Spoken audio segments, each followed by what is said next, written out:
You don't need a stage. You don't need a crowd. You don't even need to feel ready. All you need is one prayer, one person, one quiet act of courage. The biggest movement in history didn't start with a sermon. It started with 5 people in a living room, kneeling, whispering, believing, when no one was watching. They didn't have money. They didn't have fame. They just had faith and the courage to begin, and that's all you need too. This isn't about becoming someone else.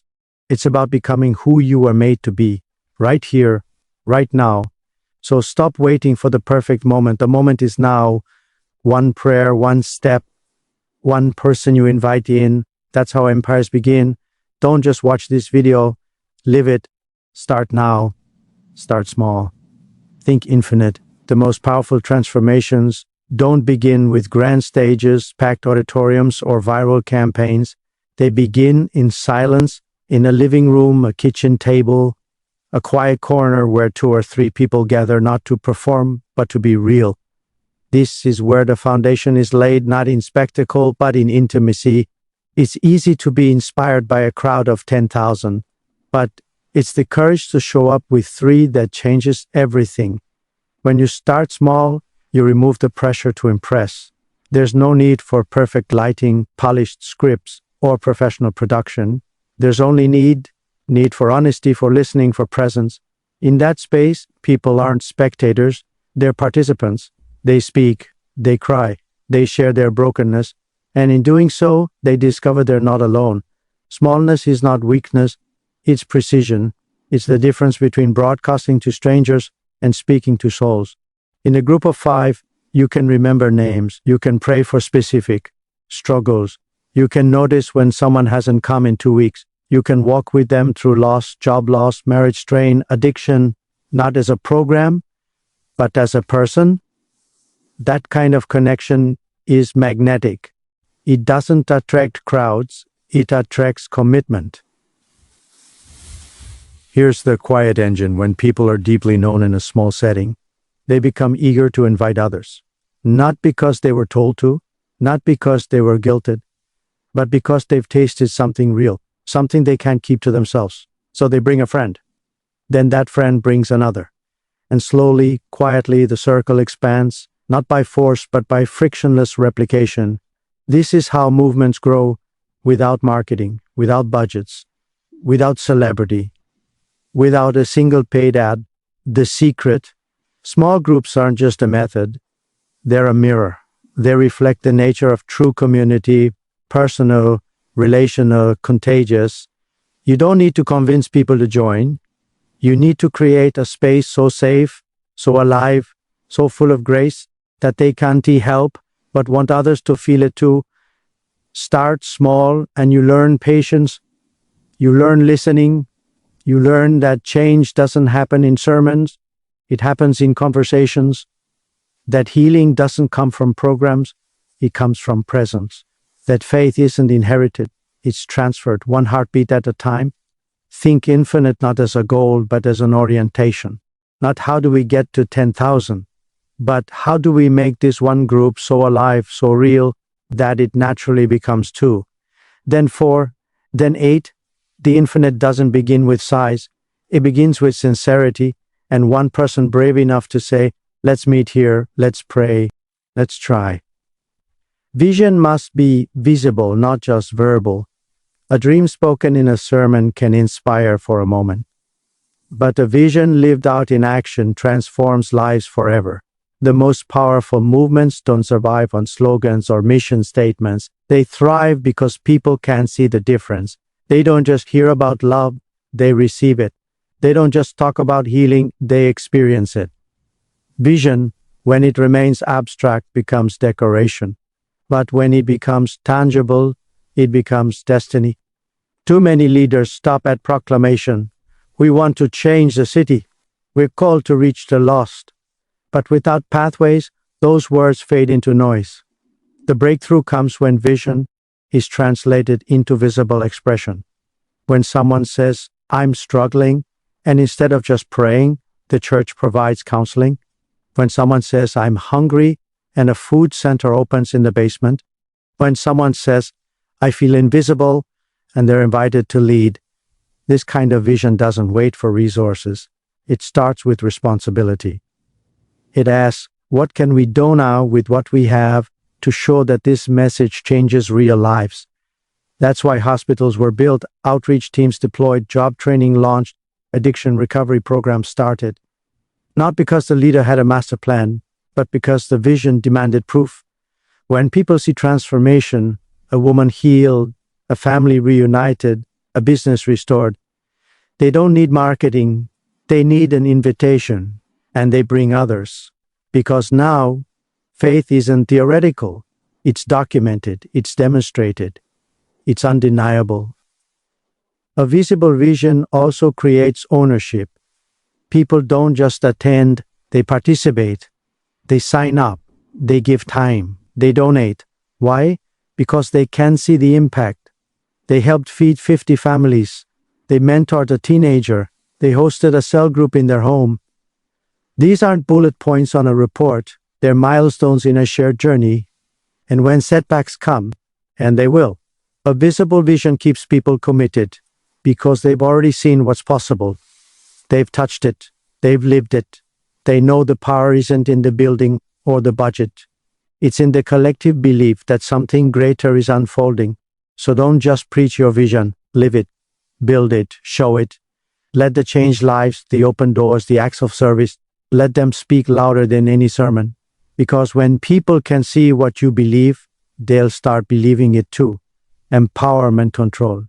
The most dangerous myth in leadership is that strength means holding on to decisions, holding on to recognition, holding on to the final say. But true influence doesn't grow from control, it grows from release. When you give people space to lead, even when they're not ready by conventional standards, you don't risk chaos. You unlock potential. This isn't about delegation. Delegation is handing off tasks. Empowerment is handing over identity. It's saying you are not just helping, you are called. It's giving someone the authority to make decisions, to speak with weight, to represent the mission, even if they've never led before. A young woman with a gift for listening becomes a cell group leader. A retired man with a quiet heart becomes a prayer coordinator. A teenager who once felt invisible is asked to lead worship, not because they checked every box, but because someone believed they could. Control creates dependency. It teaches people to wait for permission, for approval, for direction. Empowerment creates initiative. It teaches people to see a need and move because they know they're authorized to. When authority is given, it doesn't disappear. It multiplies. One person empowered leads 10. Those 10 lead 100. The movement doesn't stall when the founder is tired. It accelerates because the structure is distributed. This requires vulnerability. It means letting go of being the center. It means watching someone do things differently, maybe less polished, maybe slower, and resisting the urge to correct. It means accepting that your name won't always be on the front. That's not failure. That's success. And it demands trust. Not blind trust, but earned trust through coaching, clarity, and accountability. Empowerment without guidance is negligence. But empowerment with care is liberation. You don't hand someone a sword and say, figure it out. You say, here's the sword, here's the mission. I believe in you, I'm here if you fall. The result? People don't just show up. They stay, they don't just participate, they protect. They don't follow because they're told to. They lead because they're trusted. When you stop hoarding authority, you stop being the bottleneck. You become the catalyst. And in that release, the organization doesn't just survive, it becomes alive, not because of one brilliant leader, but because thousands of ordinary people finally felt like they mattered. And when people feel that, they change the world. Testimonies become traffic. A vision whispered from the pulpit may stir emotion, but a testimony spoken from the pew changes trajectories. People don't follow ideas they can't feel. They follow stories they can recognize. When someone stands up and says, I was broken, I was alone, I was done, then this happened, it doesn't just move the room, it moves the heart. And when that heart is moved, it begins to reach out This isn't about polished performances or rehearsed scripts. It's about raw, unedited truth. A mother who lost her job and found provision through a church food pantry. A man who walked away from addiction after a stranger prayed with him in the parking lot. A teenager who felt worthless until someone noticed her silence and asked, "How are you really?" These aren't miracles in the cinematic sense. They're quiet daily revolutions, and they're the most powerful evangelism tool there is. When testimonies are celebrated, not just acknowledged, but elevated, they become the heartbeat of the community. They're not tucked into the bulletin or buried under announcements. They're given the microphone. They're framed as evidence. They're treated as divine confirmation. People begin to expect transformation, not because they were told to believe, but because they've seen it happen to someone they know. And here's the invisible engine. Testimonies create belonging. When you hear someone say, "That's exactly what I'm going through," you don't just feel heard, you feel home. You realize this isn't a performance. This is a place where people are healed, where brokenness isn't hidden, it's honored, where grace isn't theoretical, it's tangible. This also builds momentum. Every testimony is a seed. It doesn't just encourage the listener, it invites them to become the next story. Someone who once sat silently now dares to speak. Someone who once doubted now dares to invite. The church doesn't grow because of a program. It grows because of a pattern. Someone was met and then they met someone else. Leaders who understand this don't wait for big testimonies. They celebrate the small ones. The first time someone showed up after months of absence. The first time a family ate together again. The first time a prayer was answered in an ordinary way. A job offer, a phone call, a reconciliation. Because in the kingdom, the smallest acts of grace are the most contagious. Testimonies are not decoration. They are the proof of presence. They are the living advertisement of something real. And when people see that, they don't need convincing. They just need to walk in, build systems, not spectacles. Most leaders chase moments, a powerful sermon, a packed service, a viral video. But movements aren't built on moments. They're built on methods. The difference? Moments fade, systems multiply. When you rely on spectacle, the perfect lighting, the emotional music, the charismatic speaker, you create dependency on personality and performance. Remove any of those, and momentum collapses. But when you build systems, you create sustainability. You design structures that work whether the leader is present or not. That's the quiet genius behind every lasting movement. It doesn't run on inspiration. It runs on intentionality. The system isn't flashy. It's consistent. It's repeatable. It's teachable. Think of a cell group structure. Every member knows they belong to a small gathering of 5-10 people. Every leader knows their role. To care, to pray, to check in. There's a rhythm. Meet weekly, follow up, invite one person. Train the next leader. No charisma required, just commitment. And because it's structured, it scales. One group becomes 2, 2 become 4, 4 becomes 16, without needing a bigger stage or a louder voice. Systems also reduce burnout. When everything depends on the pastor breaks. But when responsibility is distributed through clear roles, prayer coordinators, home group hosts, outreach volunteers, leadership becomes shared. People don't feel overwhelmed because they're not expected to do everything. They're expected to do their part and do it well. This kind of infrastructure turns vision into reality. Want to reach the city? Don't just preach about it. Create a volunteer onboarding process. Want discipleship? Don't just offer a sermon series. Launch a mentorship track with checkpoints and training. Want consistency? Don't just hope people show up. Implement follow-up calls, attendance tracking, and leadership pipelines. And here's the power: systems outlive emotions. On days when faith feels weak, the system keeps moving. People still meet, calls still get made, new leaders still get trained. Because it's not about how you feel, it's about what you do. Spectacles draw crowds, systems develop saints, spectacles need promotion, systems generate momentum. Spectacles end when the lights dim. Systems continue in living rooms, workplaces, hospitals, and homes. The greatest growth doesn't come from a single event, it comes from 1,000 small repeated actions. Organized, aligned, and sustained. That's not magic, that's method. And method, over time, becomes movement. Honor the marginalized. True transformation doesn't begin with the influential, it begins with the invisible, the people no one notices, the ones who sit in the back, speak softly, or don't speak at all. The single mother working 2 jobs, the elderly man with no family nearby, the teenager who feels like a burden, the immigrant who doesn't yet speak the language. These aren't side notes in the story of growth. It's foundation. When a community chooses to honor the marginalized, it doesn't just show kindness, it redefines power.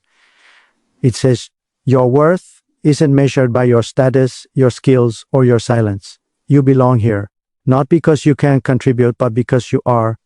And when someone is made to feel that, truly, deeply, consistently, they don't just show up. They rise. This isn't about pity. It's about positioning. It's about giving voice to those who've been taught to stay quiet. It's about inviting the overlooked to lead prayer, to share their story, to mentor others. It's about letting a woman who was once ashamed of her past become the one who leads the healing group. It's about letting a teenager with anxiety be the one who greet newcomers at the door.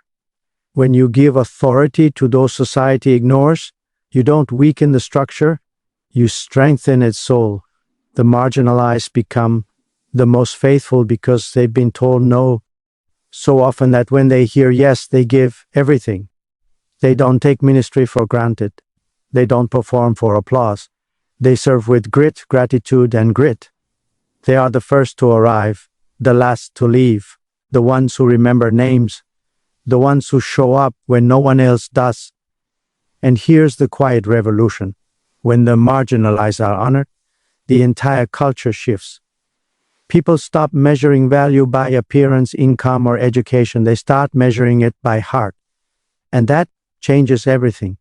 Newcomers don't walk in fearing judgment. They walk in hoping to be seen. The broken don't hide. They heal. The lonely don't disappear. They connect. This isn't social justice theater. It's spiritual strategy. Because the kingdom of God has always been upside down. The last are first, the weak are vessels. The silenced are the ones who carry the most powerful testimonies. When you honor the marginalized, you don't just help them, you awaken the church.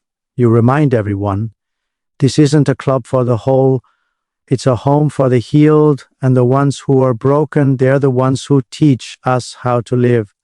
This is not about building a bigger church, it's about building a deeper one.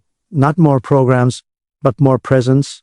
Not louder sermons, but louder silence in prayer. Not more leaders on stage, but more servants in the streets.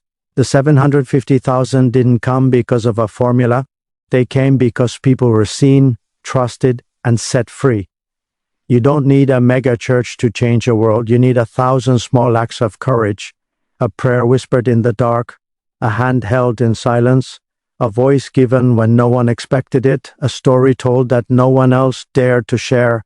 That's where empires are born, not in the spotlight, but in the shadows, where faith is quiet and love is patient and grace is ordinary. So start small, give away authority, celebrate the unseen. Let your vision be visible, not in banners, but in brokenness made whole. And when you live these things, you won't just grow a church, you'll awaken a movement. Thank you for showing up, not just to listen, but to live this. This isn't theory, it's a call. And the world doesn't need more speakers, it needs more servants, more prayers, more people willing to release control, honor the overlooked, and celebrate the quiet miracles. You don't have to be famous, you don't have to be perfect, you just have to be present. Go now, meet someone in a kitchen, pray with someone who's tired, give someone a chance they didn't think they'd get, and trust that what you do in secret will echo in eternity. You're not behind, you're not late, you're exactly where you need to be. Good luck, and thank you for choosing to be part of something that outlives you.